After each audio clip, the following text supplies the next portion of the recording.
they tagged me in this, which is how I became aware of this. It's a letter that Jamie Horowitz did, Jamie's the head of Fox, and he can read it off, Chin. The tweet that Mike said was, Fox Sports let MMA writers go to focus on Shannon Sharp's opinions. Who didn't think lightweight Nate Diaz could fight at 155? And then there's like an article. Well, actually, he included this. Just read what the clip there for me, Chin. You don't need to read that goddamn entire article. The clip? That little clip right there. You want me to read it? Go for it. Okay.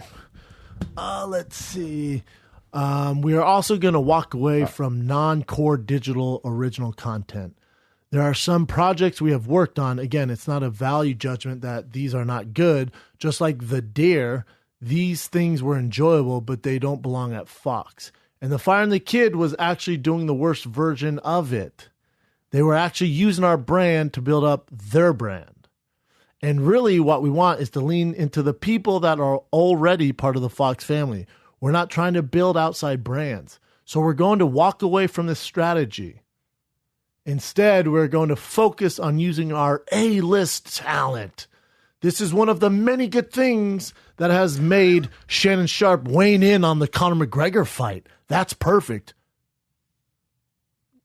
This is his words to a T. We own Shannon Sharp all across all platforms. And Shannon is weighing in on what was the big story of the week. That's what we want to do more of. We own Shannon Sharp across all platforms. Sir, you are the head of Fox. You have got to use your words more wisely. You are not a slave owner. You do not own him. This is 2017. You are a privileged white male. And don't ever get it twisted. Sit down, be humble, know your role. You got fired from your last gig in a week. Don't ever come at us like that. So when bring that back up for me, I was trying to be cool, man. We went our separate ways. I wasn't going to say anything. Fire and the Kid's killing it. We've never been bigger. Fox is on a sinking ship. It is what it is. So when he put, and the Fire Kid was actually doing the worst version of it, they were actually using our brand to build their brand. Let's go over that. So when you say we're using your brand, which would be Fox Sports. Again, I was trying to be cool. We're going to cover this real fast and move on because this is so far in the past and we're doing so much better. It's not even funny without them. So this is how this all went down. Fox provided a studio and Evan the Beard. That's it. Evan Baird was even a producer. He was a guy who worked on stuff for mixed martial arts. Like, hey, we need you to produce this show for us. When we came to them, they didn't even have a podcast segment. They had nothing. They've never even heard of podcasts. So they asked us to come on board and help them grow this podcast thing. They could not pay us. They said, you know what? We can't pay you, man. We have no money. We have no money to give to you guys. I went, cool. Here's what we'll do. We get all of advertising. If this thing hits, that's the way we get paid. We all have advertising. They went, yeah, cool. They had no idea about podcasting. So paying to 2 years later, they find out how much money we're making. They go, we need half. I went, well, we can't give you half, man. That's not going to work. What is your value? If you think the value is you guys providing a studio and tweeting out our podcast, let's just go through the numbers. When you guys tweet it out, and I had all these numbers, I have my shit ready to go. When you guys tweet out, it gets 4 retweets. When I tweet out, it gets 26 to 45, depending on the guest, at least in the first hour. So what value do you guys bring? When you say we were using your brand, you mean the Fox Sports brand? We booked all of our own guests. They provide no guest for us ever. So there's no cost there.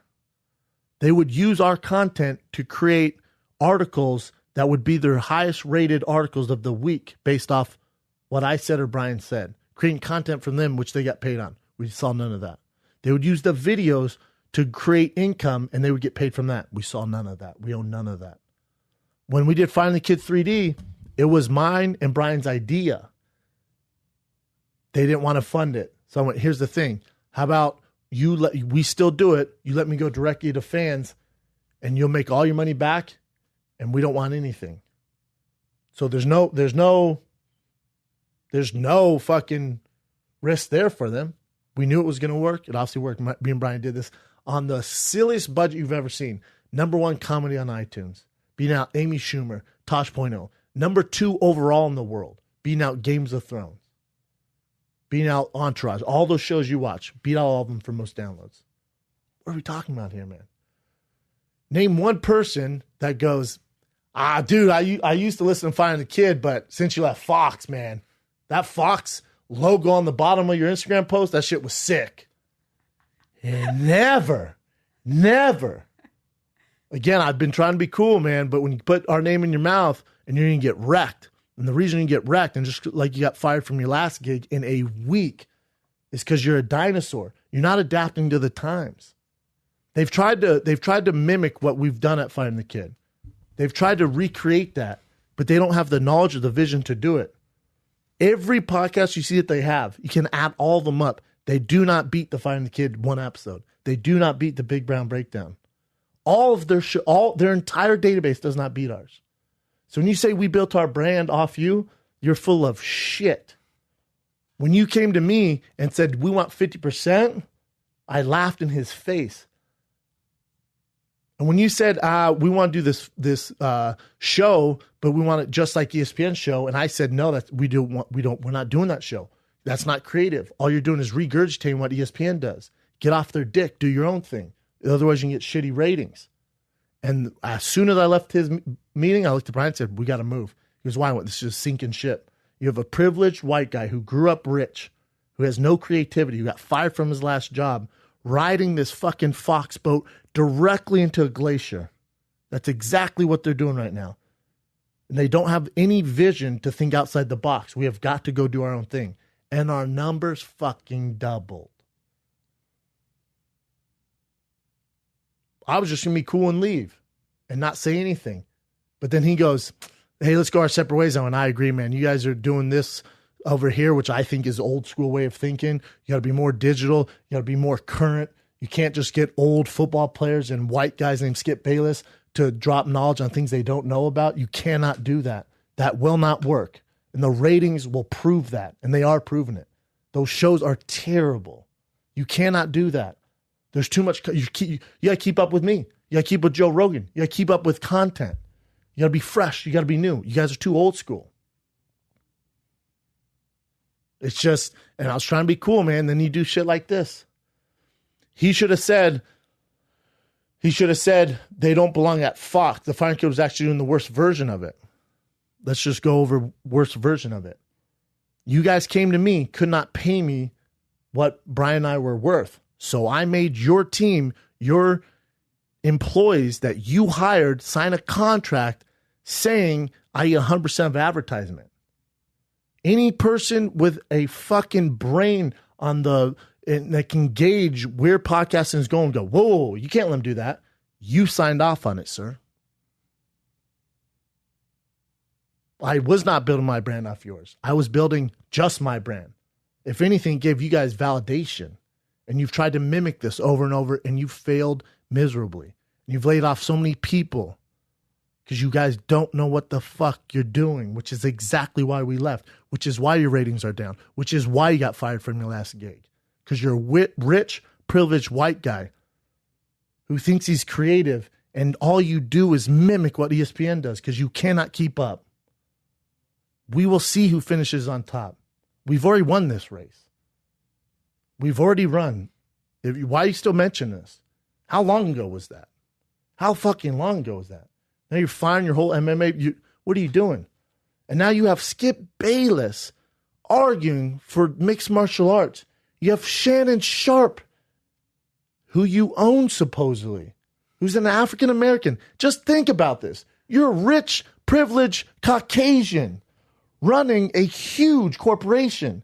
And you just said, I own this African American. What the fuck is wrong with you? What the fuck are you doing? This isn't even, I'm out of that lane, man. Imagine if you're Shannon Sharp. You own him? If I'm Shannon, just as a man, as a grown man, I'm like, bro, you can't say that. Dude, you own me? No. He is lending his talents to you. You do not own shit. He can walk whenever he wants. You do not own any human being. When you read a quote like that says, we own him, we own Shannon all across all platforms, right there should be a red flag for anyone working at Fox right now or Fox Sports. When I say it's a sinking ship, that ship has sunk along with the ratings. They cannot keep up. Name the last thing they did well. Go. Name one fucking thing. The Skip Bayless show, crashing. You can listen to Jason Whitlock with a stupid hat going, next! That's your idea? You guys are trying to regurgitate and hang with ESPN, and you're not ESPN. You don't have the talent. You don't have the foresight. You're not doing shit. And don't hate the player, hate the game. I'm the one that made you guys sign that contract. You guys agreed to it. I was trying to be cool, man. Keep our goddamn name out your mouth, Jamie. Go play tennis at your rich club when we just had a meeting with you and Brian sees you and you don't even remember his fucking name. That's what you're dealing with. Had a meeting with the guy. Brian sees him. You know Brian plays that foosy fucking fancy tennis at this fancy club. He doesn't even recognize Brian.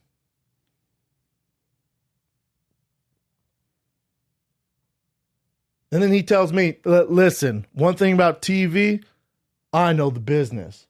I know you have your black belt in the cage. I don't. Please don't say that. I know you have your black belt in the cage. I have my black belt in TV. No, you don't. You got fired from that. You lasted one fucking week in the big times. There's nothing inspiring going on there. And that's your problem. Because you're just regurgitating what ESPN is doing. And you're fucking failing. And you better pray to God you come up with something to keep the UFC. Otherwise, your dumbass is going to have to come up with all that content and fill those spots. Game on, bitch. Game on. Good luck coming up with all that content. Because now you got to get creative. We can put Jason Whitlock on the air.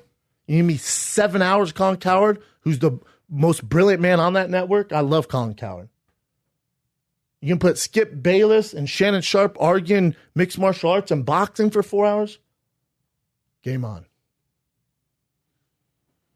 I don't know why. I have no idea why you take a shot. I have no idea. He should be mad at the people who agreed to the contract with me. You decided to give me 100% of advertising. And then you want 50? You can't break the contract. Can't be mad at me because I didn't want to do a black and white sports show. It's not my gig, man.